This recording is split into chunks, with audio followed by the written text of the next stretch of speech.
감사합니다. 안녕하세요. 예, 고생하셨고 저하고 문제를 풀어볼 거니까 시험은 늘 어렵습니다. 그러니까 이렇게 어렵습니까? 그러면 내가 공부를 좀 덜 했구나 이렇게 생각하고 앞으로 계속 더 하면 되잖아요. 앞으로도 시간은 일주일 이상 남았습니다. 그래서 부동산의 개론은 어느 부분이 많이 틀렸는가 보라고요. 그럼 여러분이 어느 부분을 좀 공부를 남은 기간 열심히 해야 되겠다 나올 거니까. 여전히 평가 이론은 여러분이 힘들어 하시네요. 그래서 감정평가 부분은 힘들어하는데 두 개는 무조건 노출되어 있다고 그랬어요. 감정평가에 관한 규칙, 그 다음에 부동산 가격 공시 이렇게 그 두 개는 무조건 맞춰야 되니까 거기에 초점 맞춰 공부하기 바랍니다. 자, 갈게요. 1번 문제. 토지의 용어 틀려서는 안 되는 겁니다. 자, 옳은 것 그랬으면 답 몇 번입니까? 2번입니다. 임지지역, 농지지역, 택지지역 상호간에 용도지역 상호간에 용도 전환 중에 있다. 그러면 후보지라고 합니다. 근데 주거지가 상업지로 용도 전환되고 있답니다. 주거지가 상업지다. 그러면 택지지역, 주거지, 상업지 전부 다 택지지역이죠? 그럼 택지지역 내에서 용도 전환 중에 있다. 그럼 뭐요? 이행지가 되는 거죠. 후보지 이행지가 나왔을 때, 요 후보지 이행지 나왔을 때 용도 전환 중이 나와야지 용도 전환 된. 그럼 OX? X. 자, 됐네. 2번이 답이고. 그럼 1번이 약간 어려운 질문이 됐을 거고요. 3번은 그냥 알 수 있는 거죠. 3번은 포락지. 4번은 공지입니까? 맹지입니까? 맹지. 5번은 이제 여러분이 5번에다 답을 가장 많이 하셨어요. 5번이 아니라 그러니까 틀린 답 중에서 많이 맞췄는데 틀린 답 중에서 5번에 답을 하신 분들이 약 20% 가까이 됩니다. 그러면 표준지하고 표본지가 있는데 요 표준지하고 표본지 두 개를 이제 구별할 수 있어야 돼요. 말이 이제 비슷하잖아요. 그러면 저하고 많이 배웠던 말은 표준지입니다. 표준지. 표준지 공시가 표준지 공시가 그랬잖아요. 그럼 표준지하고 표본지의 차이점. 표준지는 국토교통부 장관이 우리 강서구에 와서 표준지를 선정하죠. 뭐하기 위해서? 지가 공시. 지가 공시하기 위해서 강서구의 표준적인 토지를 선정했습니다. 그래서 표준지. 표본지는 국토교통부 장관이 매 분기별로 지가 변동률을 조사 발표해요. 그럼 강서구의 모든 토지의 지가 변동률을 조사 발표하는 게 아니라 샘플을 채취, 샘플을. 그럼 여기 강서구에 이렇게 토지가 있으면 강서구에 토지가 엄청나게 많겠죠, 필지가. 그럼 이 중에서 몇 개만 선택을 해요, 선택. 그래서 얘만 지가 변동률을 조사 발표합니다. 그걸 강서구의 지가 변동률을 보는 거야. 그래서 표 본지는 지가 변동률 조사 발표 이렇게 나오는 거야. 그러니까 지가 변동률 나오면 표본지고 표준지는 지가 공시. 됐습니까? 그렇죠? 그러면 지가 공시를 위해서 토지 가격 공시 위해서 이렇게 뒤에는 필요 없어요. 뒤에는 필요 없고 지가 공시가 나왔습니다. 그럼 표본지입니까? 표준지입니까?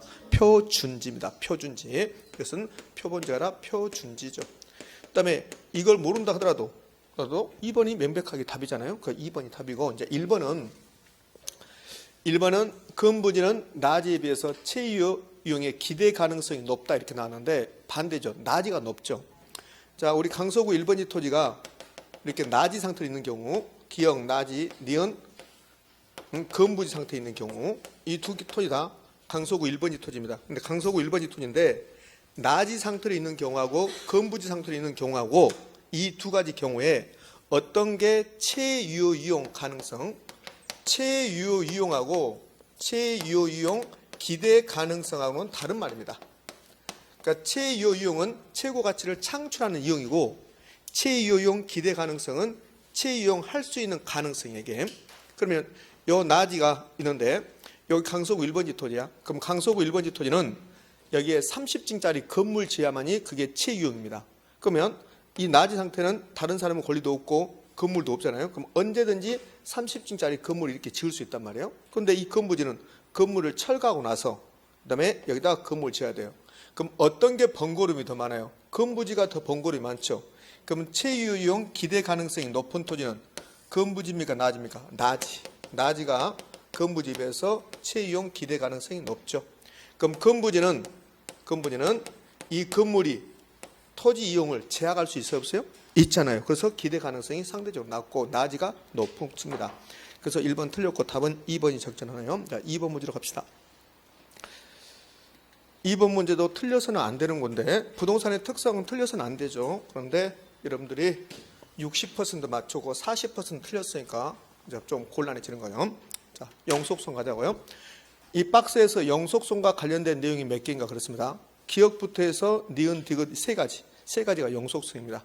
그럼 6개 중에서 위에 3가지는 영속성이고 밑에 3가지는 개별성입니다. 개별성. 그래서 이제 위에가 영속성이죠. 그럼 제가 여러분하고 부동산의 특성, 토지의 특성, 영속성 관련해서 공부를 했는데 제가 영속성 관련해서 했던 이야기를 쭉 읊어볼게요. 영속성, 토지는 마모되지 않는다. 따라서 토지는 물리적 감가의 대상이 되지 않는다. 이걸 원칙적으로 감가의 대상이 되지 않는다고 그래요. 주의할 것은 토지는 영속성 때문에 물리적 감가가 안 되는 거지 경제적 감가는 대상이 될 수 있다 없다? 있다. 부동성, 인접성 때문에 옆에 쓰레기 소각장 들어오면 경제적 감가의 대상은 될 수 있죠. 그럼 시험은 이렇게 된단 말이에요. 영속성 때문에 물리적 감가도 안 되고 경제적 감가도 안 된다. 그럼 OX, X 경제적 감가의 대상이 될 수도 있다. 그럼 제가 이제 영속성 관련해서 계속합니다. 원칙적으로 감가의 대상이 되지 않는다. 이걸 물리적 감가의 대상이 되지 않는다. 가치 보존력이 우수해서 장기 투자를 통해서 소득이득과 자본이득을 얻을 수가 있다. 그 다음에 영속성 때문에 모든 것을 장기적으로 만든다. 부동산 활동을 장기적으로 만든다. 영가예수. 그 다음에 영가예수에서는 영속성, 예치원칙, 가치정의, 수익하는법, 수익하는법인데 또 직접 하는 법이 나올 수도 있겠죠. 관리의 필요성, 소모를 전제로 재생산하는 말이 있다 없다? 없다. 그게 영속성과 관련된 내용들이란 말이에요. 그러면 물리적 감가를 배제시킨다. 장기적 고려를 만든다. 소득이득과 자본, 이게 영속성이죠. 그럼 답은 3가지입니다. 3가지. 그럼 답은 3번입니다. 개별성은 다 다르다. 그럼 개별이 나오면, 여기 개별성이 나오면 B자가 나와야 되고, 개별이란 말이 나와야 되고, 개별, 일물일가의 법칙이 적용된다, 안 된다? 안 된다. 그래서 일물일가의 적용 배제하고, 개별성 때문에 하곡동 1번지 토지하고 똑같은 토지는 없다. 그래서 토지 공급을 독점적으로 만든다. 물리적 대체가 불가능. 바꿔 쓸 수 없다는 거지. 물리적 대체는 하곡동 1번지 토지하고 면적, 지세, 지반, 토양, 토질 똑같은 토지가 있다 없다? 없다. 그게 개별성이에요. 그래서 바꿀 쓸 수가 없다. 그 말이 이게. 여기에 물리적 대체가 불가능하죠. 이렇게. 답은 3번입니다. 3번 문제 갑시다. 3번 문제 틀린 거 그랬네요. 부동산과 관련된 설명으로 틀린 거 그랬어요. 1번, 2번은 부동산업의 분류입니다. 부동산업의 분류 중에서 투자 자문업입니까? 투자 금융업입니까? 투자 자문업입니다. 투자 금융업이란 말은 없단 말이에요. 그러니까 투자 자문업이라고 해요. 투자 자문. 투자 자문업이라고 했죠. 그래서 2번이 틀렸죠. 틀린 거 고르겠으니까. 그럼 1번, 2번을 통해서 지문 3번의 1번, 2번 지문을 통해서 우리는 부동산업의 분류를 지금 한번 기억해 봐야 돼요. 부동산업은 먼저 부동산 뭘 바꿔요? 임대 및 공급업하고 부동산 관련 서비스업으로 나누죠. 임대 및 공급업은 부동산 임대업하고 개발 및 공급업. 임대업은 주거용, 비주거용, 기타. 그다음에 부동산 개발 및 공급은 주거용, 비주거용, 기타. 부동산 관련 서비스업은 부동산 관리업하고 중개 자문 및 감정 평가업. 관리업은 주거용, 비주거용만 있고 기타 부동산 관리업은 없다. 그럼 중개 자문 및 감정 평가업은 중개 대리업, 투자 자문업, 감정 평가업. 됐어요? 그거 물어본 거잖아요. 답은 2번이네요. 그다음에 3번 용도 지구는 중복에서 지정할 수 있다 없다? 있다. 용도 지역만 중복 지정할 수가 없다. 요거는 가장 최근에 28회 때 나왔던 겁니다. 국계법상 용도 지구는 중복에서 1필지에 2개 이상의 용도 지구가 지정될 수 있다 없다? 있다. 없다. 있다. 용도 지역이 안 되죠. 제가 이거 설명하면서 방화동에 방화시장을 가면 그럼 방화동은 높은 건물 못 짓는 잖아요. 김포광 때문에. 그래서 고도지구입니다. 그러면은 방화시장은 불나면 다 옮겨 붙으니까 그래서 방화지구입니다. 그러니까 고도지구, 방화지구라는 이 2가지 용도지구가 방화동 시장에는 대부분이 다 되어 있어요. 그래서 1필지의 토지에 용도지구가 2개 이상 중복에 지정할 수 있다 없다? 있다. 용도지역만 안 된다. 그럼 이거는 되는가요? 용도지역 플러스 용도지구. 방화동 1번지 토지에 용도지역이 있고 용도지구가 이렇게 중복에 지정할 수 있다 없다? 있다. 당연히 이렇게 돼야지. 당연히. 그러니까 중복지역은 무조건 용도지역만 중복해서 지정할 수가 없다. 됐어요. 그다음에 4번은 그냥 쭉 한번 읽어보는 거야. 세대 구분형 공동주택이란 아파트인데 아파트 300여호가 있어. 300여. 그럼 300여호를 이렇게 나눠서 두 세대가 살 수 있다 없다? 있다. 그럼 이 두 세대가 따로따로 구분 소유할 수 있습니까 없습니까? 구분 소유 할 수 있다 없다? 없다. 여기 있는 그럼 틀려요. 없다. 그럼 한번 쭉 보는 거고. 그다음에 부동산에게 추구하는 가치, 부동산을 뭘 추구하냐면 부동산 이용의 형평성과 효율성을 추구해요. 그럼 형평성과 효율성을 추구하는데 부동산 활동에서 민간은 사적 주체는 효율성을 추구하는 게 더 큽니까? 형평성을 추구하는 게 큽니까? 효율성을 더 큽니까? 효율성. 형평성보다는 효율성이 중요시 된다. 됐습니까? 그렇지. 답은 몇 번이고? 2번이고. 혹시 여러분 그것 좀 이따 설명해야 되겠다. 답은 2번. 1번, 2번 통해서 우리는 부동산의 분류를 반드시 다시 한번 생각해 봐야 된다. 4번 문제 가죠. 4번 문제 거저 주는 거죠. 4번 문제. 법률적 개념, 경제적 개념을 구분하는 겁니다. 그 법률적 개념의 부동산은 좁은 의미, 넓은 의미. 좁은 의미의 부동산은 협의의 부동산, 민법상 토지 및 그 정착물. 여기에 준부동산. 그러니까 법률적 개념의 부동산은 좁은 의미의 부동산, 넓은 의미의 부동산, 좁은 의미를 협의, 넓은 의미를 강의.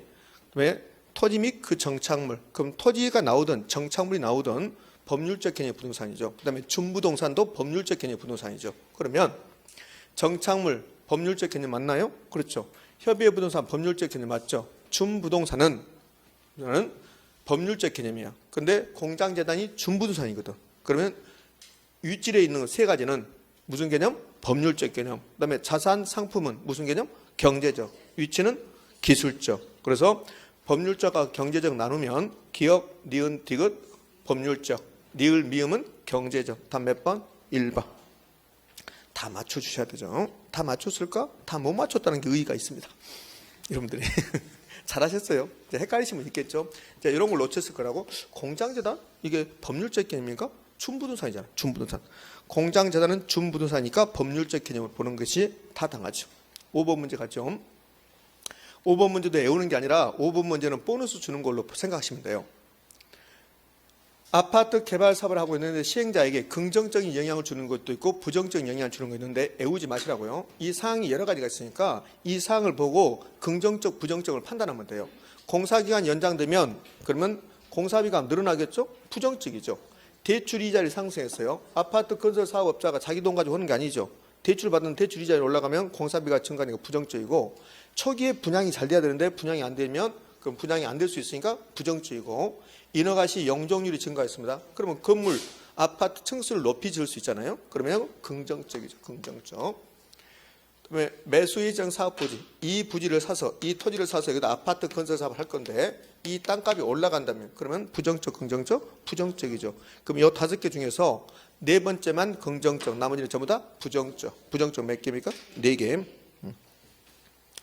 자, 틀리신 분들은 자기가 왜 틀렸는가 점검을 한번 하시게요.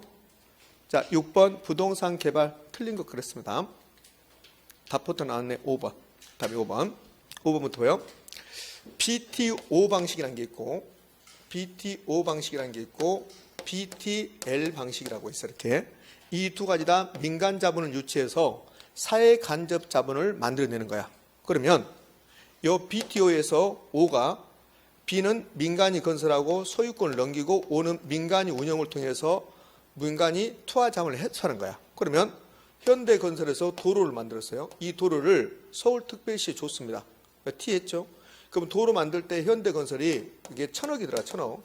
이 1,000억을 현대건설이 회수해야 돼요. 그러면 운영권을 받아와서 오퍼레이트는 민간이 운영한다는 소리죠.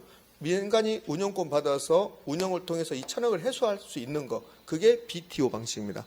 그러니까 BTO 방식은 O가 민간이 직접 운영한다.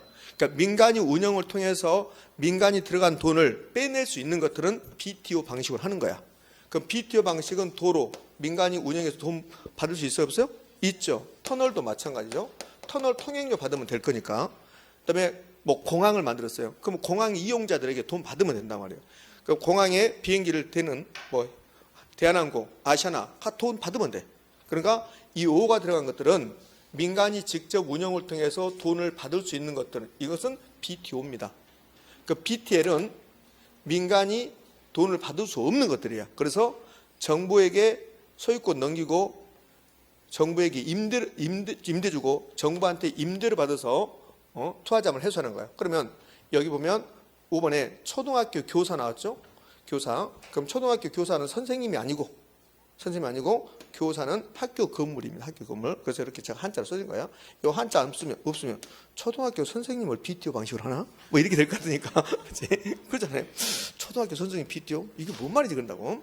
그러니까 초등학교 교사가 초등학교 건물이야, 건물. 그럼 이 초등학교 건물은 현대건설에서 초등학교 건물을 만들고 건설하고 소유권을 서울특별시에 주고 현대건설에서 이 초등학교를 운영한다고 봐요. 그럼 초등학생들한테 돈 받을 수는 없잖아요. 그렇죠? 그러니까 이 BTO 방식은 안 되는 거야. 그러면 초등학교 교사라든지 초등학교 건물이라든지 아니면 도서관이라든지 교도소라든지 이런 것들은 직접 운영을 할 수 없는 거야. 그럼 이런 것들은 BTO가 맞습니까? BTL이 맞습니까? BTL이 맞는 거라고. 답이 그래서 5번입니다. 요 5번 지문은 최근에 감정평가사 시험 지문 그대로입니다. 자, 이제 1번 설명해 볼게요. 답은 됐고 1번은 부동산 분석이요. 부동산 개발을 배우다 보면 이런 걸 배워요. 예비적 타당성 분석, 시장 분석, 시장성 분석 이런 걸 배운단 말이에요. 그러면 저 부동산 분석 과정은 이 뜻입니다. 내가 강서구에 좀 아파트 건설 사업을 하고 싶다. 아파트 개발 사업을 하고 싶다. 그 무조건 아파트 개발하는 게 아니라 뭔가 분석해 봐야 돼요. 아파트 개발했는데 하나도 안 팔리면 쪽박 찰 거니까. 그래서 이 부동산 관련 분석을 하는데 하곡동에 아파트 건설 사업한다. 그러면 가장 먼저 하곡동 또는 강서구 일대의 지역 경제를 분석하는 겁니다. 그럼 지역 경제 분석은 강서구의 인구 동향은, 강서구의 소득 수준은, 강서구의 고용 상태는 이런 걸 분석해 봐요. 근데 강서구는 계속 젊은 층은 나가버리고 노인층만 유입된다. 그럼 아파트 건설 사업했을 때 별로 안 먹힐 거다. 이렇게 분석하는 것을 지역경제 분석이라고 그래요. 그럼 반대로 하곡동은 다른 구에 비해서, 강서구는 다른 구에 비해서 상대적으로 노인층 인구가 적다. 젊은 층이 계속 유입되고 있다. 그러면 신혼부부들이 계속 살고 있다. 그럼 아파트 건설 사업은 팔릴 가능성이 높아지겠죠. 그것 분석하는 게 지역경제 분석. 그걸 바탕으로 아파트의 수요 공급 상황을 분석하는 걸 시장 분석. 그걸 바탕으로 매매 가능성, 임대 가능성 분석하는 것을 시장성 분석. 이제 타당성 분석은 법률적, 경제적, 기술적으로 구체적으로 세부적으로 수익성을 판단하는 거야. 그럼 타당성 분석이 끝나고 나면 이제 투자 분석은 투자합시다 안 합시다, 개발합시다 안 합시다 결정하는 거. 요 과정을 부동산 분석의 과정이라고 그래요. 이 순서로 이루어지는 거야. 그러면 요 순서대로 나이라라고가 예전에 두 번 나온 적이 있습니다. 두 번. 최근에 잘 안 나오고, 최근에는 이 두 개의 뜻이 같은 뜻이냐 다른 뜻이냐? 다른 뜻이다. 그럼 다 외우지 말고 혹시 순서대로 나이라고 나오면 요 두 개를 바꾼단 말이에요. 요 두 개. 요게 쟁점이에요. 두 개. 시장 분석이 먼저입니까? 시장성 분석이 뭡니까? 시장 분석이 먼저라는 거. 자, 그다음에 2번은 시장 위험은 안 팔릴 가능성이야. 그럼 시장 위험을 줄이는 방법은 선분양입니까? 후분양입니까? 선분양. 선분양이 시장 위험을 줄여버리는 거라고. 그런데 선분양의 좋은 점은 시장 위험을 줄일 수 있지만 미리 팔면 높은 가격, 낮은 가격을 받아야지. 낮은 가격으로. 그 관련된 게 이제 3번입니다. 일반적으로 개발 사업 완성률이 높을수록 그러면 완공률이 98%가 됐다. 그럼 다 완공된 겁니다. 이렇게 되면 가치는요. 높아질까 낮아질까? 높아지겠죠. 그다음에 위험은요. 낮아지겠지. 그래서 높을수록 개발 사업의 가치는 커지는 거고 시장 위험은 감소할 거고. 자, 4번 환지 방식은 수용 방식에 비해서 종전 토지 소유자에게 개발이익이 귀속될 가능성이 큰 편이다. 수용 방식은 이 토지를 개발할 때 수용 방식은 국가가 이 땅을 다 빼들어가요. 그래서 국가가 개발해서 팔면 개발이익이 국가한테 다 간단 말이에요. 근데 환지 방식은 개발이 이루어지고 토지 소유자에게 원래 토지 소유자에게 돌려주는 거잖아요. 그럼 환지 방식은 개발이익이 원래 토지 소유자에게 귀속될 가능성이 큰 편이다, 작은 편이다? 큰 편이다. 4번 지문, 5번 지문 최근에 다 감정평가사 시험에 나왔던 지문입니다. 자, 이런 것도 나왔어요. 이 두 가지 방식 중에서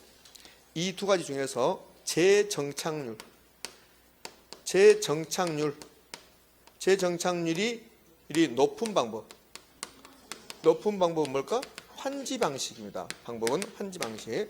재정착률은 그 자리에서 다시 또 산다 이 소리지. 이게 환지 방식이죠. 환지 방식은 토지 소유자에게 돌려주는 거니까 재정착률이 높은 게 뭐다? 환지 방식이다. 이해되셨습니까? 그렇지. 여러분들은 재정착률이 높아버리면 돼요? 안 돼요? 안 되지. 여러분 재정착률이 높으면 또 여기 온다는 소리잖아. 그렇지? 여러분은 재정착률이 높으면 안 된단 말이야. 무슨 말인지 모르는 사람도 있잖아. 안타까워 죽겠네 이렇게. 자, 됐어. 자, 7번 문제 갑시다. 7번 문제 부동산 정책으로 틀린 것 그랬습니다. 자, 2번입니다. 2번은 지구 단위 계획입니까? 도시군 기본 계획입니까? 도시군 기본 계획이죠. 기본적인 공간 구조, 장기 발전 방향, 그러면 도시군 기본 계획입니다. 지구 단위 계획이 아니라 여기는 뭐라고 그래요? 도시군 기본 계획입니다. 이렇게 답을 하셔야 돼요. 도시군 기본 계획이다. 이렇게 됐어요. 그래서 답이 2번이고, 그럼 지구 단위 계획이 나오면, 지구 단위 계획이 나오면, 그러면 얘는 무슨 말이 나와야 돼요? 도시군 계획 수립 대상 지역의 일부, 그리고 그 다음 줄에 미관 어쩌고저쩌고 이렇게 나온단 말이에요. 이렇게. 이게 지구 단위 계획입니다. 지구 단위 계획은 어떤 공법 선생님은 이렇게 해야 돼요. 지구 단위 계획은 깡패라고 해요. 깡패. 무슨 말이냐면 지구 단위 계획이 지정되잖아요. 그럼 지구 단위 계획 구역이 지정되면 그 구역에서는 지구 단위 계획이 수립되는 거야. 그럼 지구 단위 계획에 나온 대로 해야 돼. 다른 데로 하면 안 된다고. 지구 단위 계획. 여기가 이제 여기가 지금 중심 상업지역이야.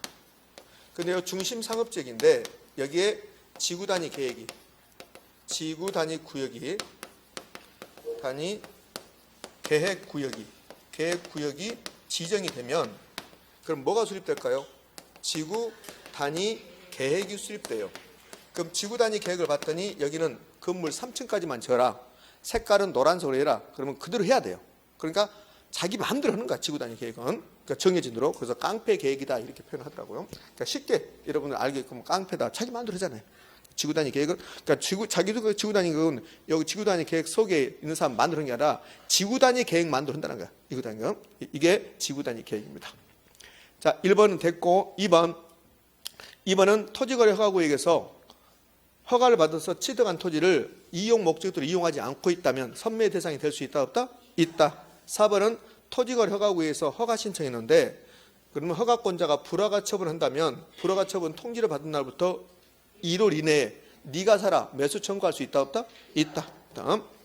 자, 5번은 국장이 국토교통부 장관 등이 토지의 투기적 성향이 있거나 그러할 우려가 있거나 막 지가가 급격히 상승하는 지역은 투기 방지를 목적으로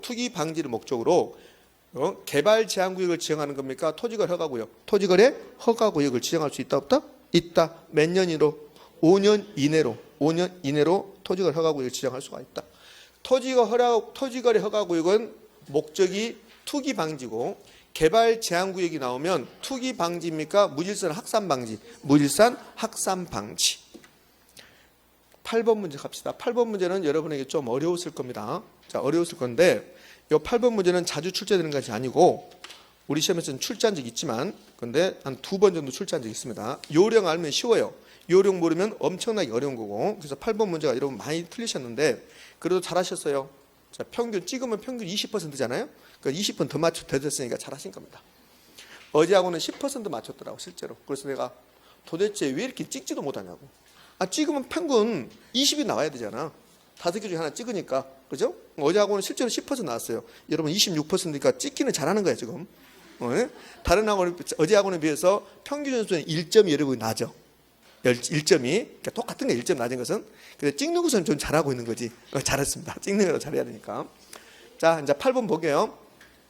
8번은 지금 수요함수, 공급함수를 주면서 균형가격, 균형거량을 지금 계산을 하고 있습니다. 이거. 자, 그럼 이게 도대체 뭐 할 거냐? 우리 어떤 게 균형이냐면 이게 균형이잖아요. 자, 그림을 한번 그려볼게요. 균형은 이게 지금 시장이거든요. 그럼 균형은 수요 곡선하고 뭐가 만나는 점이 공급 곡선하고 만나는 점, 이 점이 균형이란 말이에요. 여기가 균형. 그래서 균형 가격, 균형 거량 그래요. 제가 균형 가격 이렇게 하거든요. 균형 거량. 근데 앞에가 시장이란 말이 생략돼 있어요. 엄밀하게는 시장 균형 가격 이렇게 하는 거야. 그러니까 시장 균형 가격인데 이거를 표현할 때 시장 빼고 균형 가격을 할 수도 있고 균형 빼고 시장 가격을 할 수도 있고 둘 다 빼버리고 가격이라고 할 수도 있고 이렇게 한단 말이에요. 이렇게. 그러면 여기 봐요. 시장의 균형 가격 구하라 했잖아요. 이렇게. 그러면 요 수요 곡선과 공급 곡선이 만나는 점이 균형인데 그러면 요 수요 곡선이 몇 개가 있냐면 2가지가 있어요. 여러분의 수요 곡선이 있고 저의 수요 곡선이 있거든요. 그걸 개별 수요 곡선이라고 그래요. 그러면 개별 수요 곡선이 있으면 시장 수요 곡선이 있을까 없을까? 있어요. 있단 말이에요. 그러면 저한테 개별 수요 곡선, 시장 수요 곡선은 뭐 할 때 들었냐면 탄력성 할 때 들었어요. 탄력성. 개별 수요 곡선보다 시장 수요 곡선이 탄력적이다. 개별 공급보다 시장 공급이 탄력적 이렇게 배웠단 말이에요. 그러면 여기 수요 곡선, 공급 곡선은 시장 수요 곡선, 시장 공급 곡선이란 말이에요. 제가 이렇게 하잖아요. 균형은 수요 곡선과 공급 곡선이 만나는 점이 균형이다. 그렇죠? 근데 수요 곡선이 개별 수요 곡선, 시장 수요 곡선이 있다고. 그러면 수요 곡선이 두 가지가 있으니까 이 수요 곡선이 두 가지가 있으니까 이 수요 곡선이 개별 수요 곡선이니까 시장 수요 곡선일까? 아무 말 없이 아무 말 없이 수요 곡선 그러면 시장 수요 곡선을 뜻해요. 자, 수요 곡선은 개별이 있고 뭐가 있습니까? 시장이 있죠. 근데 아무 말 없이 수요 곡선 그러면 시장 수요 곡선을 뜻한단 말이에요. 그러니까 제가 균형은 시장의 수요 곡선과 시장의 공급 곡선이 만난다 이렇게 않잖아요. 수요 곡선과 공급 곡선이 만난다 이렇게 하잖아요. 그치?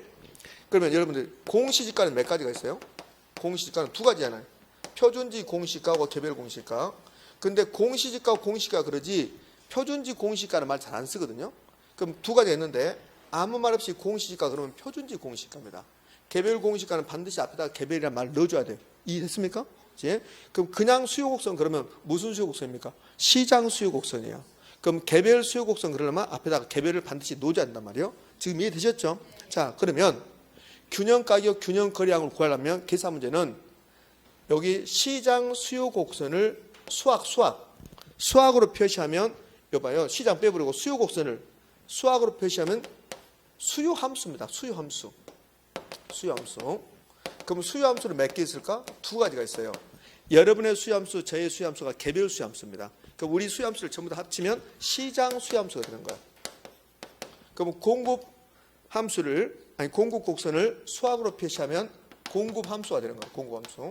그럼 공급함수도 몇 개일까요? 두 가지 있어요. 개별 공급함수하고 시장 공급함수 있단 말이에요. 그러면 시장 공급 곡선을 수학적으로 표시하면 뭐가 돼요? 시장 공급 함수가 된단 말이에요. 그러면 계산 문제 풀 때 제가 이렇게 말했을 거라고. 계산 문제 균형 가격 계산 문제 풀 때 수요 함수하고 공급 함수가 갖다가 놓고 푼다. 그렇게 들으셨죠? 그때 수요 함수가 무슨 수요 함수예요? 시장 수요 함수란 말이에요. 시장 수요 함수. 그러면 균형 가격, 균형 거래량은 시장 수요 함수, 시장 공급 함수가 갖다 놓고 푸는 거라고. 그러면 그건 아는데 여기 봤더니 수요 함수가 시장 수요 함수가 아니라 개별 수요 함수를 준 거야. 공급 함수도 개별 공급 함수 준 거라고. 그럼 만약에 이 말이 없다 이 말이 없다 이렇게. 그럼 이 말이 없으면 이 수요 함수, 공급 함수는 뭐가 돼요? 시장 수요 함수, 시장 공급 함수가 된단 말이에요. 이해되셨습니까? 그러면 이 두 개를 갖다 놓고 풀면 균형 가격, 균형 거래량 계산되는데 시장이 나왔어요? 개별이 나왔어요? 개별이 나왔단 말이에요. 개별이 나왔으니까 이 두 개를 갖다 놓고 푸는 게 아니란 말이에요. 그럼 개별이 나왔으면 이 개별을 뭘로 만들어야 돼요? 시장으로 만들어야 돼요. 자, 봐요. 시장의 수요자가 갑, 을, 병 이렇게 세 사람이 있어요. 그럼 여기 수요량이 이제 개별 수요량은 이 수요자 한 명 한 명의 수요량이에요. 갑 10개, 을도 10개, 병도 10개입니다. 개별 수요량은 각각 10개씩입니다. 그러면 시장 수요량은 몇 개입니까? 30개죠. 30개. 요 세 개를 더한 거니까. 그러면 시장 수요는 개별 수요를 더한 거라고 이렇게. 이해됐죠? 그럼 요 30개는 이렇게 할 수 있잖아요. 10 더하기 10 더하기 10 이렇게 해도 되고 이렇게 할 필요 없이 10 곱하기 3을 해도 30개가 된단 말이에요. 이렇게. 그러면 결국 나왔네요. 시장 수요는 개별 수요를 가지고 시장 수요를 구할 때 이 개별 수요에다가 수요자가 3명이죠. 그럼 3을 곱해버리면 된단 말이에요. 그럼 수요자가 10명이면 10을 곱하면 되고 수요자가 1000명이면 1000을 곱하면 되고 지금 이해가 됩니까? 그렇죠. 자, 여기까지 다시 정리해 볼게요. 시장의 균형, 가격, 균형 거래량을 구한다. 그럼 무엇과 무엇을 갖다 놓고 푸는다? 수요 함수와 공급 함수와 갖다 놓고 푸는데 그때 수요 함수, 공급 함수는 개별입니까? 시장입니까? 시장이야. 그래서 문제에서 개별이라고 주어지면 이걸 시장으로 바꾸고 그렇게 두 개를 갖다 놓고 푼다는 거야. 이해됐습니까? 제가 장황하게 설명했지만 결국은 이거잖아요. 시장의 균형 가격, 균형 거래량은 시장 수요 함수와 시장 공급 함수를 갖다 놓고 푼다. 근데 시험에서 개별이 나오면 이걸 우리는 시장으로 바꿔준다. 그럼 시장으로 바꿔줄 때 수요자가 3명이면 그럼 여기다가 3을 곱하고 수요자가 10명이면 10을 곱하고 100명이면 100을 곱한다. 이해됐습니까? 그러네. 그럼 이제 보자. 이렇게. 그러면 이 문제에서 이제 풀기 위해서 먼저 시장 수요함수, 시장 공급함수를 만들어내야 돼요. 그럼 시장 수요함수, 시장 공급함수를 만들어낼 겁니다. 자, 볼게요. 자, 봅시다. 자, 풀이 여기 좀 색깔이 좀 그러네. 그러면 시장의 균형은 시장 수요 곡선과 시장 곡선이 만나는 점이다. 이걸 수학으로 표시하면 시장 수요함수와 시장 공급함수가 만나 같다고 놓고 푼다. 여기까지 되셨죠? 그러면 여기까지 됐으면 이제 요걸 줬습니다. 요거 지금 자 풀이 해볼까요? 그러면 시장 수요함수를 계산해야 돼. 그러면 시장 수요함수는 개별 수요함수다. 수요자 수를 곱한다고 그랬어요. 수요자 수가 아까 몇 명 나왔어요? 100명 나왔다. 100명. 그러면 이제 보자고요. 그러면 여기 박스에 수요함수와 공급함수가 뭔가 좀 다르죠. 그죠? 공급함수는 Q부터 나왔고 수요함수는 P부터 나왔어요. 그럼 어떤 게 일반적인 겁니까? 공급함수가 일반적이에요. 요 Q부터 나온 게 일반적이란 말이에요. 그러면 저 수요함수가 P부터 나왔죠? 그럼 수요함수가 P는 500 마이너스 QD 이거 갖는 사람이 몇 명이라고요? 100명. 그럼 여기다 100을 곱하면 그러면 시장 수요함수가 되겠죠? 이 됩니까? 그런데 이렇게 P부터 나오면 여기다 100을 곱하면 안 돼요. P부터 나온 게 아니라 Q부터 나와야 돼. 그러면 공급함수는 Q부터 나왔죠? 이 Q부터 나오면 여기다 100을 곱한단 말이에요. 그러면 시장 수요함수를 구할 때 시장 수요함수는 개별 수요함수다가 수요자 수를 곱하는데 이 개별 수요함수가 P부터 나오면 Q부터 바꿔준단 말이에요. 그러면 저기 개별 수요함수를 통해서 시장 수요함수를 구하려면 먼저 개별 수요함수를 변형시켜야 돼. 개별 수요함수 변형. 그럼 어떻게? P부터 나와야 돼? Q부터 나와야 돼? Q부터 나와야 되니까 이 Q를 앞으로 가고 P를 뒤로 가야 돼. 그럼 QD는 500마이너스 P 이렇게 바꿔. 이 두 개, 요하고 요가 똑같은 거야. 그러니까 이렇게 바꾸고 여기다가 몇을 곱한다? 100을 곱해준다는 소리예요. 이렇게. 자, 그러면 이제 봅시다. 그러면 시장 수요함수는 요거 바꿨잖아요. 이렇게 바꿨잖아요. 바꾸고 여기다가 100을 곱해요. 그럼 QDM, 이 M은 마켓이라 해서 이제 시장이라는 소리 이렇게. 그러면 500에다가 100을 곱하니까 5만이고 P에다가 100을 곱하면 100P가 됐어요. 이게 시장 수요함수입니다. 그럼 시장 공급함수를 만들어내야 되겠죠? 그럼 시장 공급함수는 저는 개별 공급함수에다 공급자 수를 곱해주는 거야. 그러면 개별 공급함수가 Q부터 나왔어, P부터 나왔어. Q부터 나왔죠? 그럼 여기다가 바로 100을 곱하면 된단 말이에요. 그러니까 아무것도 아니야. 아무것도 아닌데 여러분이 잘 이해를 못하니까 굉장히 설명을 많이 해요. 봐봐요. 균형 가격, 균형 거래량 구한다. 그러면 수요함수와 공급함수 갖다 놓고 풀죠. 갖다고 푸는데 그 수요함수가 그 공급함수가 시장입니까? 개별입니까? 시장이라고. 그러니까 문제에서 개별을 주면 시장으로 바꿔야 한단 말이에요. 그럼 시장으로 바꿀 때 수요자 수, 공급자 수를 곱해주는데 조건은 수요함수, 공급함수가 P로 나왔을 때, Q로 나왔을 때 이렇게 Q로 나왔을 때 그 P로 나오면 Q로 바꿔주면 된단 말이에요. 그럼 여기 개별 수요함수, 개별 공급함수 중에서 바꿔주는 것은 뭔만? 수요함수만 바꿔주면 되잖아요. 그거 바꿔줬잖아요. 이렇게. 요거를 올리키 나누는 이렇게 바꿔줬잖아요. 거기다 사람수 곱하면 되잖아요. 그죠? 그러면 공급함수는 Q부터 나와서 P부터 나와서 Q부터 나왔죠. 그럼 여기다 사람수만 곱해주면 된단 말이에요. 그러면 개별 공급함수는 여기다가 사람수 곱해주죠. 그럼 QSM 시장은 200에다 100 곱하니까 2만. 그다음에 2P에다가 100을 곱하니까 200P 됐잖아요. 이게 시장 수요함수, 시장 공급함수. 이 두 개를 갖다 놓고 방정식을 풀어내면 된단 말이에요. 자, 그러면 시장의 균형 가격과 균형 거래량을 계산합시다.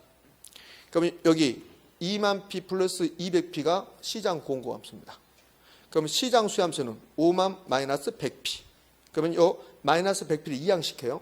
그럼 마이너스 100P를 이항시키면 P는 몇입니까? 300P가 되죠. 200P에다가 100P를 더하니까 300P.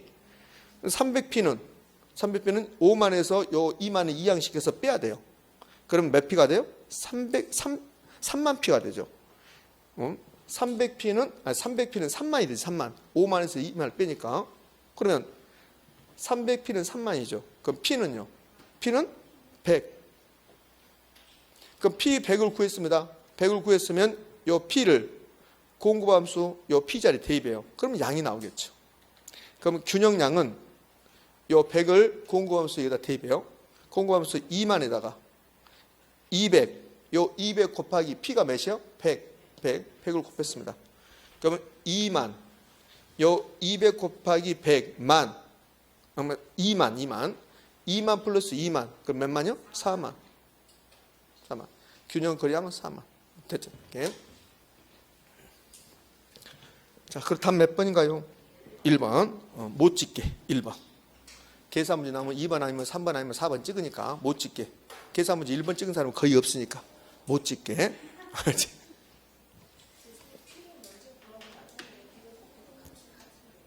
무슨 말이요? 어떤 게요?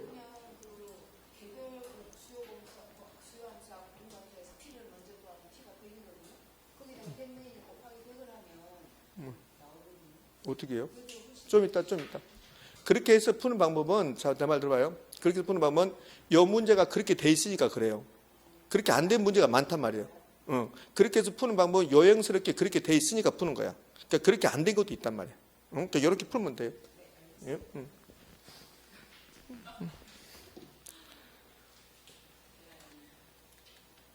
자, 8번 문제 답은 몇 번이고요? 1번입니다. 1번. 자, 9번 갑시다. 9번도 여러분에게 녹록지 않았을 겁니다. 9번. 녹록지 않은 게 아니라 공부를 안 한 거지. 뭘 녹록지 않아요. 그렇지? 제가 어떻게 말했는가 한번 봐보라고요. 제가 탄력성 계산 문제가 나오면 뭐 하라고 그랬어요? 공식 만들라고 했잖아요. 공식? 그럼 공식 만들어 보게요. 공식 자체를 못 만들고 있으니까 그러니까 안 되는 거잖아요. 자, 아파트 수요 가격 탄력성은 아파트 수요랑 변화율, 아파트가 변화율. 그래서 맨날 0.6이 나왔잖아요. 그럼 이 0.6이 나왔는데 글쎄 저는 이 정도는 될 수 있다고 생각하는데요. 아니 이게 국어잖아, 국어. 그러면 아파트 수요랑 변화, 아파트 가격 변화 이렇게 만들었어요. 0.6 나왔습니다. 자, 그 다음에 교차 탄력성이 나오잖아요. 교차 탄력성. 그럼 교차 탄력성이 나오면 공식은 수요의 가격 탄력성점 해라. 그럼 요거 빼고 수요의 가격 탄력성 해봐라. 그러면 수요랑 변화율, 가격 변화를 써놓은 거죠. 그다음에 가격 앞에 있는 제하와 수요랑 앞에 있는 제하가 같은 제하, 다른 제하? 다른 제하잖아요. 그러면 가격 앞에 있는 제하가 무슨 제하입니까? 오피스텔 가격 그랬잖아요. 그럼 가격 앞에 있는 제하는 오피스텔 가격이고 수요랑 앞에 있는 제하는 아파트가 되는 거죠. 그래서 몇 나와요? 0.3 나왔죠. 그럼 0.3은 플러스 마이너스? 플러스. 그럼 대치잖아, 소리요. 자, 여기까지 우리가 하셔야 돼요. 여기까지 해놓고 이제 뭐라 했나 보자고요. 뭐라 했냐면 여기까지 못한다 그러면 못 푸는 거야. 그럼 이거는 수업 시간에 수도 없이 해도 수도. 탄력성 공식은 이렇게 나누는 겁니다. 교차 탄력성이 나오면 이렇게 나누는 게 아니라 수요의 가격 탄력성은 가격 수량 해놓고 가격 앞에 있는 제와 수량 앞에 있는 제가 같은 자, 다른 자, 다른 자. 수도 없이 했잖아요. 이렇게. 자, 그럼 이렇게 됐어 이제. 제가 몇 번 말하지만 얘는 법정지상권보다 1000배 쉬워. 1000배. 1000배 쉽다고. 그런데 왜 이거 안 하냐고. 법정지상권 해도 틀려버리면서. 1000배 쉬운 것을 해야지. 자, 그러면 이제 이렇게 했는데 뭐라 했냐면 아파트 가격이 5가 올라갔대요. 그럼 여기 아파트 가격이 5%가 올라갔습니다. 이렇게 5%가. 그럼 아파트 수요량은 증가할까 감소할까? 감소하죠. 이걸 증가로 보니까 또 답이 안 풀린단 말이에요. 가격이 상승 수요량 감소하죠. 그럼 몇 퍼센트 감소할까요? 몇 퍼센트? 두 개를 곱해야지. 몇 퍼센트? 3%. 그런데 그럼 아파트 가격이 상승했으니까 아파트 수요량 감소해야 되는데 전체적으로 아파트 수요량 3%가 증가했대요. 그러면 이 칠판에 아파트 수요량이 몇 개 나와요? 2개 나오잖아. 하나, 둘. 그럼 이 두 개를 묶었더니 여기도 아파트 수요량이잖아요. 이 두 개를 묶었더니 3%가 증가했다는 거야. 증가. 그러면 여기는 3%가 감소했는데 3% 증가하려면 여기서 몇 퍼센트가 올라가야 돼? 6%가 올라가야지. 아파트 수요량이. 맞잖아요. 6% 올라가야지.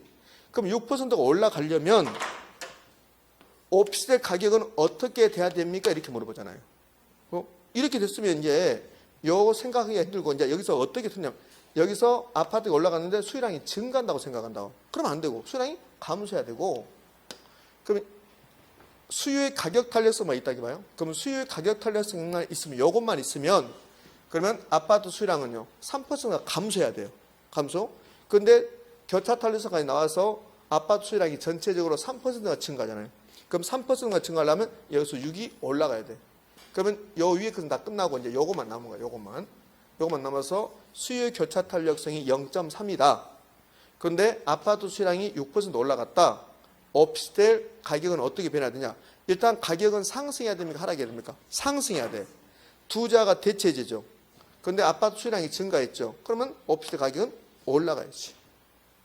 올라가는데 0.3이 나오려면 그러면 20%가 올라가야 돼. 20%가. 그래야만이 0.3이 나오는 거야. 20% 상승. 이렇게. 응? 자, 새로운 형태의 문제입니다. 그럼 이런 형태는 우리 시험에서 3번인가 출제되는데 이렇게 된 게 아니라 우리 시험은 이렇게 됐단 말이에요. 3번에 걸쳐서 아파트 수요 가격 탄력 0.6이고 교차 탄력성을 준 게 아니라 소득 탄력 줬지. 소득 탄력성이 몇이다. 그러면서 전체적으로 아파트 수요량이 어떻게 변할 때 소득은 어떻게 돼야 됩니까? 그래서 소득. 그 문제하고 똑같아요. 자, 그 문제도 안 풀리니까 이 문제도 안 풀리겠지만 자, 그러면 어쩔 수 없이 지금 이거 하면 안 되니까 풀 사람은 아, 저렇구나. 그러니까 그동안 못 풀었어도 이해되는 사람이 있을 거고 푼 사람도 있을 거고 나는 도저히 안 된다. 그러면 할 필요가 없어요. 이게 안 되는데 어떻게 지금 시간이 없는데 최소한 이해가 안 된다 하더라도 여기 공식 정도는 알고 있어야지. 왜? 공식도 물어보니까 예를 들어서 아파트 수요 가격 탄력성은 수요량의 변화율을 가격 변화로 나눈 건다. 근데 가격 변화율을 수요량 변화 요 두 개를 자리를 바꾸면 O가 X다? X니까 최소한 공식도 물어보니까요. 이론적으로. 자, 됐습니다. 그러니까 여러분도 답이 중요하죠. 답은 몇 번인가요? 4번 아닌가요? 답이 4번이죠. 4번. 답이 4번입니다. 20% 상승. 자, 이제 10번 문제로 가죠. 탄력성 틀린 거 그랬습니다. 틀린 거. 자, 답부터. 답은 매우 쉽네요. 3번. 3번. 10번에 3번. 다 맞춰야 돼. 다 맞춰야 돼. 이런 식으로 뭐 곤란해지는 거죠. 봐요. 3번. 재화의 생산 기간이 길어요. 그럼 빨리빨리 만들어 못 만들어요? 못 만들잖아요. 그럼 탄력적, 비탄력적? 비탄력적이잖아요. 비탄력적. 그러니까 이걸 틀려버리고 어렵다고 해버리면 안 된단 말이에요. 이거. 그러니까 틀리는 문제는 틀려야 되고 이런 것은 맞춰야 되잖아요. 탄력성은 어려워요. 탄력성 어려운데 답은 매우 쉽잖아요. 그러니까 답이 쉬운 게 있단 말이에요. 문제 자체는 어려운데 답이 쉬운 거 있다. 그것은 맞춰야 되잖아요. 그것은. 그러니까 여기 10번 문제를 틀려서는 안 되는 거잖아요. 이건 단순 암기상이잖아. 그러면 요 10번은 지금 3번이 답인데 자 10번에 2번 볼래요? 생산요소 가격이 상승하면 공급원보다 비탄력적이다. 그럼 생산요소 만약에 아파트 건설 사업을 하는데 아파트 공급하는데 아파트 생산요소가 뭘까? 택지, 건축 자재 이런 것들이란 말이에요. 그러면 시멘트 가격이 올라가 버린다. 택지 가격이 올라가 버린다. 그럼 택지 구하기도 힘들고 시멘트 구하기도 힘들고 철근 구하기도 힘들고 철근은 다 빼먹어서 팔아버리니까. 철근 다 빼먹고 있잖아요. 그렇지? 그렇잖아. 어디다 판지 모르겠지만 예? 그런 말도 있더라고요. 그게 꼭 옳은지 모르지만 건설 현장에 대부분이 뭐 철근 뭐 이렇게 하고 뭐 미장공도 있고 철근도 있고 그러잖아요. 근데 예전에는 우리나라 사람들이 뭐 그 건축 용어는 반장, 10장 했잖아요. 근데 요즘은 다른 나라 사람도 한다는 거야. 그래서 우리나라 사람에 비해서 문제의식이 좀 덜하니까 빼먹는다 이런 말도 하고 그러더라고요. 그게 사실인지 모르지만 그럴 가능성도 없잖아요. 있겠잖아요. 이렇게.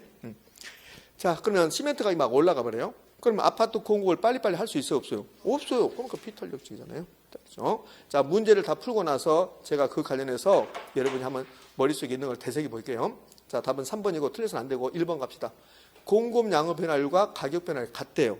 그러면 가격 변화율이 10%, 공급량 변화율이 10%, 탄력성 몇입니까? 1이잖아요. 주로 수요를 물어봐. 물론 공급도 물어보지만 그러면 수요량의 변화율과 가격 변화율 같습니다. 이렇게 되면 탄력성 몇입니까? 1. 단위 탄력적이라 하죠. 단위 탄력적이 나오면 우리 머릿속에 뭐가 있어야 되면 총수입 불변. 단위 탄력점이 임대를 올리든 떨어지든 총수입 불변 이게 있어야 되고. 자, 2번은 됐고 이제 4번 갑시다. 4번하고 5번은 시험에서 잘 나온 거예요. 우리 이런 거 배웠잖아요. 우리 핵심 정리 할 때도 특강할 때도 이론 정리 중리할 때도 B자 관련된 이야기 했어요. B가 크다. 비탄력적이면 가격 변화 크다. B는 같은 방향. 그다음에 B만 이런 거 했단 말이에요. 그럼 4번하고 5번이 저하고 약속했던 그거란 말이에요. 그러니까 B가 크다는 말도 들어봤고 B만도 들어봤고 B는 같은 방향에 들어봤는데 그 말이 여기에 적용하는지를 아직 모르고 있다고. 그 말을. 근데 시험장에 가면 그거였구나 또 그런단 말이에요. 그러니까 오늘 확실히 보자는 거예요. 4번 수요가 증가합니다. 그럼 가격은 올라가겠죠.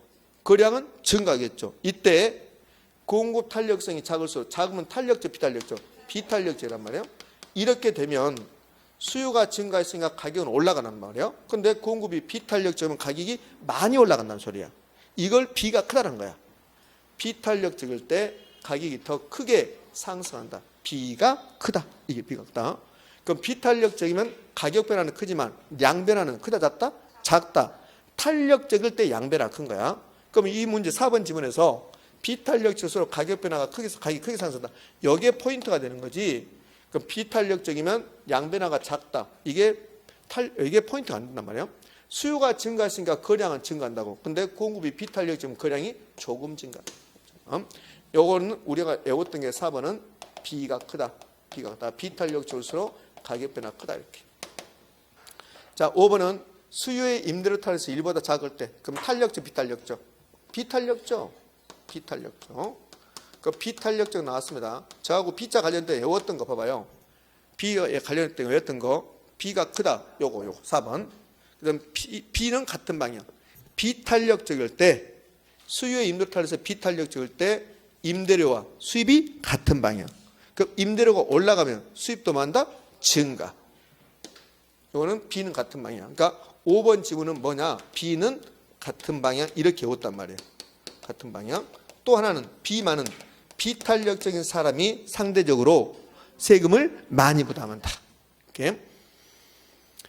자, 그럼 이제 10번은 해결됐고, 이제 그럼 10번 관련해서 제가 이거 한다 했잖아요. 여러분 머릿속에 있는 걸 제가 끄집어내 보겠다고. 우리 탄력성 배울 때, 수요의 가격 탄력성 배울 때 정량적 지표다. 양을 뜻한댔단 말이에요. 그다음에 공식 배웠고, 그다음에 무슨 표를 하나 배웠어. 표. 수요의 가격 탄력성은 0부터 무한대 사이까지 가는데, 그러면 기준이 1이고 1이면 단위 탄력적이라고, 1보다 크면 탄력적, 1보다 작으면 비탄력적, 0이면 완전히 작으니까 완전 비탄력적. 그럼 탄력성이 0이 나왔습니다. 완전 비탄력 나왔습니다. 그럼 곡선은 수직선. 완전 비탄력적이면 아무리 가격이 변해도 수요량이 공급량이 고정된다. 완전 비탄력적 고정된다. 그러면서 이런 말 있잖아요. 개론 공부를 아무리 열심히 해도 점수는 60점이 고정되어 있다. 그걸 완전 비탄력적으로 한다. 기억납니까? 그렇죠. 그럼 완전 탄력적이면 고정됐단 말 나옵니까? 미세하게 나옵니까? 미세한 가격 변화. 탄력성이 무한대. 그런 말 했단 말이에요. 그게 세 번째고, 그 다음에 수요 탄력성 네 번째가 이런 거 있어요. 수요 탄력성 결정률 용세대주는 탄력적이다 했잖아요. 용세대주는 탄력적. 그러면 수요 탄력성 결정률이 있으면 공급 탄력성 결정률이 있을까 없을까? 있잖아요. 공급 탄력성 결정률에서 가장 시험에 잘 나온 거 단기 비탄력적, 장기 탄력적. 생산 요소 가격이 막 올라가면 공급량을 증가시킬 수가 없기 때문에 비탄력적. 생산 요소 구입이 용이하다. 아파트 공급을 하기 위해서 생산 요소를 구입해야 되는데 우리 하곡동은 아파트 생산 요소 택지 구하기도 힘들다. 자재 구하기도 힘들다. 이렇게 되면 공급량 변화가 작겠죠. 비탄력적. 그럼 생산요소 구입이 곤란하면 비탄력적. 용이하면 탄력적. 공법상 규제가 완화되면 탄력적. 강화되면 비탄력적. 수요등 공급이든 용도가 다양하고 용도 제한 용이하면 탄력적. 수요 곡선, 공급 곡선, 수요등 공급이든 개별 수요, 개별 공급보다 시장 수요, 시장 공급이 탄력적. 됐습니까? 그럼 괜찮아요. 생산 기간이 길어질수록 비탄력적. 자, 됐어요. 이제 11번 문제로 갑시다. 자, 11번 문제 틀려서는 안 되는 문제인데 저를 또 슬프게 한 겁니다. 자, 11번 문제는 균형 가격과 균형 거량에 관한 설명입니다. 그럼 균형 가격, 균형 거량이 변동하는 거예요. 그럼 균형 가격, 균형 거량 변동, 균형의 변동이라고 해서 저한테 5가지를 배웠습니다. 첫 번째 수요만 변하는 경우, 수요 증가, 수요 감소. 두 번째 공급만 변하는 경우, 공급 증가, 공급 감소. 그다음에 세 번째가 뭘까? 세 번째가 수요 변화와 공급 변화가 동시 발생해요. 예를 들어서 수요 증가하고 공급도 증가했다. 이 두 가지가 동시에 발생했다. 이렇게. 여기에 세 번째고, 네 번째는 탄가 비거, 다섯 번째는 비탄력적일수록 가격 변화가 비가 크다. 그렇게 해서 균형의 변동을 5가지 배웠단 말이에요. 그런데 요 11번 문제는 수요 변화와 공급 변화가 동시 발생했다. 요거 본다는 소리야. 그러면 수요 증가와 공급 증가가 동시 발생했다. 그럼 시장에서 가격과 거량은 어떻게 됩니까? 그럼 둘 중에 하나, 요 가격 거량 둘 중에 하나가 뭐가 나온다? 불변이 나온다. 알 수 없다 나온다. 알 수 없다 나온다. 거량부터 수요 증가, 거량 증가, 공급 증가, 거량 증가, 거량은 증가. 그럼 가격은 알 수 없다 이렇게 나오지. 그러면 수요 감소하고 공급도 감소했습니다. 그럼 가격과 거량 둘 중에 하나가 뭐가 나온다? 알 수 없다 나온다. 거량부터 거량은요? 감소.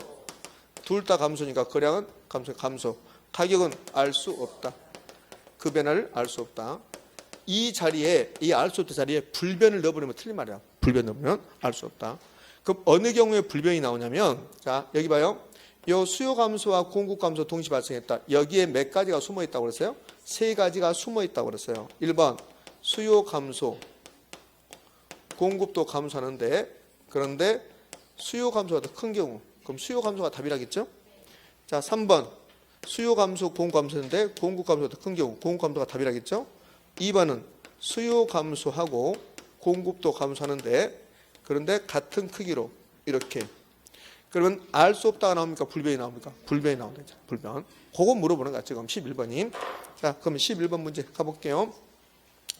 자, 틀린 거 그랬으니까 답부터 봅시다. 2번 갈게요. 2번. 수요와 공급이 감소. 수요도 감소, 공급도 감소입니다. 그럼 이거잖아요. 수요 감소, 공급 감소. 그러면 2번 지문이 수요도 감소하고 공급도 감소하는데 수요 감소가 더 크다, 공급 감소가 더 크다, 같다 이런 말 없잖아요.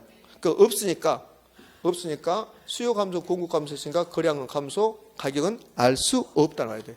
근데 알 수 없다 나오지 않고 변하지 않는다고 나왔잖아요. 불변이라 나왔잖아요. 그럼 답이 몇 번일까요? 2번이죠. 그럼 선생님 어떻게 바꾸라고? 그냥 바꾸고 싶은 대로 바꾸시라고요. 가격은 변하지 않고 아니라 알 수 없다. 알 수 없다 이렇게 나와야죠. 알 수 없다. 그 변화를 알 수 없다. 그럼 2번하고 3번이 헷갈린 거야. 그럼 3번을 볼까요? 수요와 공급이 감소한대요. 근데 요 2번은 요 수요 감소, 공급 감소고 3번은 이거야. 수요 감소와 공급 감소가 같은 크기로 이렇게 했어요. 이렇게 같은 크기로 봐요. 3번 수요 감소와 공급 감소했는데 수요 감소 폭과 공급 감소가 같대요. 두 개 같답니다. 그럼 불변이 나온단 말이에요. 거량은 감소고 가격은 불변이고. 옳은 질문이죠. 자, 1번은 수요 증가하고 공급도 증가했어요. 그런데 수요 증가 폭이 공급 증가 폭보다 더 크답니다. 뭐가 답입니까? 수요 증가가 답이죠. 큰 쪽이 답이니까. 그러면 수요 증가가 답이니까 가격은 상승, 거량은 증가. 자, 4번 질문. 수요 감소보다 공급 증가가 더 크대요. 그러면 1번, 4번 이런 게 더 쉬워요. 어디가 더 크다고 나오면. 그럼 4번은 공급 증가가 더 크다 나왔죠. 공급 증가가 답이죠. 그럼 공급 증가는 가격은 떨어지고 거량은 증가하고. 5번 갑니다. 5번은 수요 증가하고 공급이 감소하는 경우에 근데 수요 증가 폭이 공급 감소보다 더 작대요. 그럼 어디가 큰 거야? 공급 감소가 더 큰 거잖아요. 큰 쪽 고르니까. 그럼 공급이 감소했으니까 가격은 상승할 거고 거량은 감소할 거고 이렇게. 그럼 가격 상승, 거량은 감소. 됐습니까? 이제 자, 정리해 주셔야 돼요. 반드시 정리하셔야 됩니다. 12번 문제 볼 건데요. 12번 문제를 먼저 한번 봅시다. 12번 문제 속상하더라고 제가. 응? 자, 여러분에게 조금 아직 속상하지만 어디 학원에게는 굉장히 속상하더라고요. 아니 보너스 문제인데 많이 틀리시더라고요. 그래서 많이 속상해서 수업을 한 번 더 해야 되나 싶기도 하고 여러분도 마찬가지입니다. 여러분도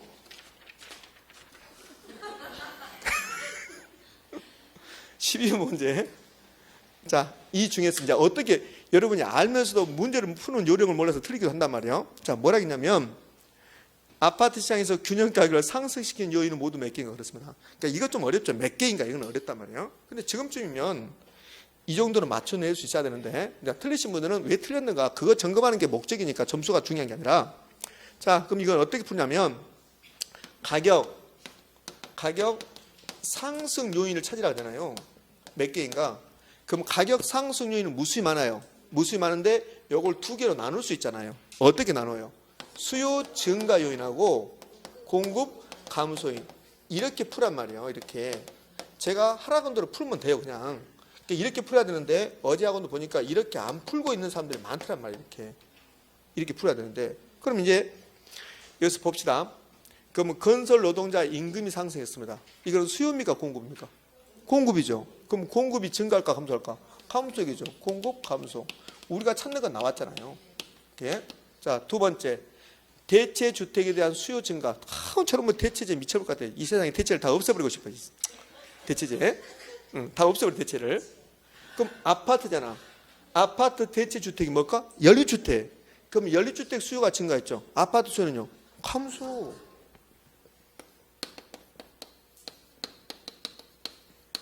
네? 자, 그다음에 이 문제에서 정상지 줬죠? 그러면 이 안에 소득을 주겠다는 소리야. 그러면 디귿 실질 소득이 증가했대요. 정상지입니다. 실질 소득이 증가했죠. 수요 증가.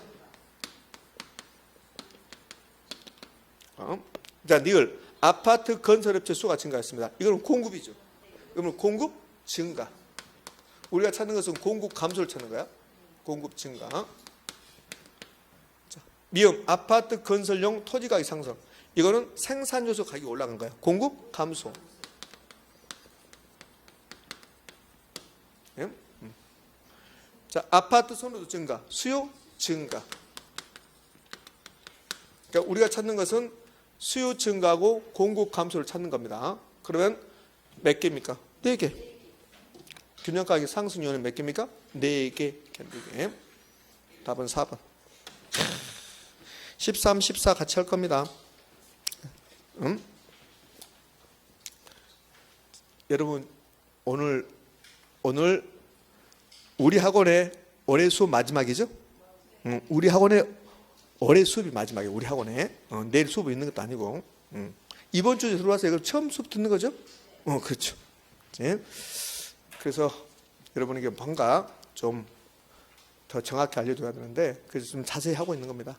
점수는 그렇게 높지도 않고 뭐냐고. 자, 13번 가도록 할게요. 자, 12번 틀리신 분들은 이런 형태의 문제가 잘 나오니까 어떻게 하는가 잘 보시란 말이에요. 이렇게. 그럼 이 자리가 여러분들 이 자리가 뭐예요? 여기에 대체재 수요 증가인데 이걸 대체재 가격 상승이라고 나왔습니다. 이거. 그럼 이거는 대체재 가격 상승 아파트 수요 증가. 됐습니까? 이렇게 이걸 수요 증가를 가격 상승으로 읽어버리면 그러면 안 된단 말이에요. 응? 13번 문제는 그렇게 어렵지 않습니다. 13번 문제 가도록 할게요. 틀린 거 그렇습니다.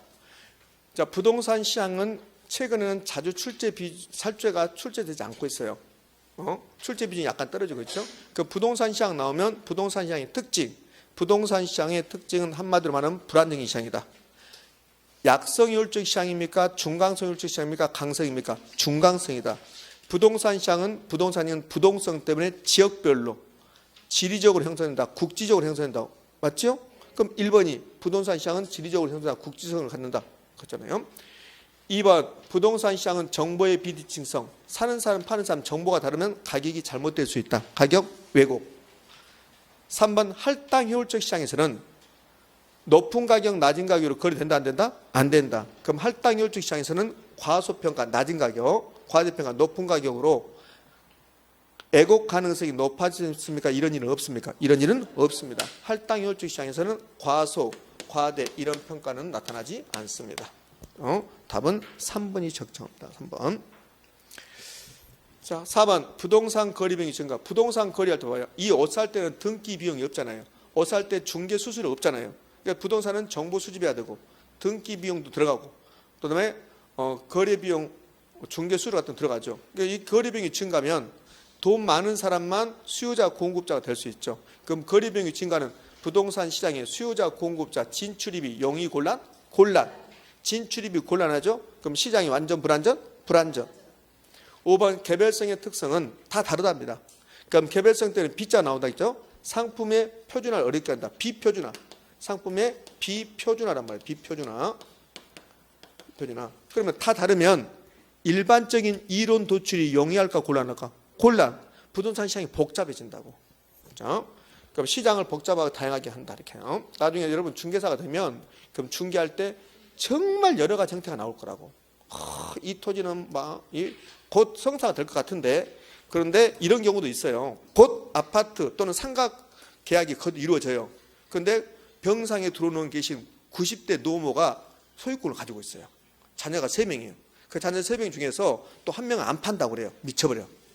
엄청나게 많다고 그런 경우가. 그러니까 왜 그래요? 개별성 때문에 여러 가지 형태의 문제점이 나타난다. 그래서 복잡하게 만든다는 소리예요. 자, 그래서 답은 몇 번이고요? 3번입니다. 3번. 14번 문제까지 볼게요. 14번 문제는 여러분 쉬었다 합시다. 이거 설명해야 되니까. 자, 10분 쉬었다.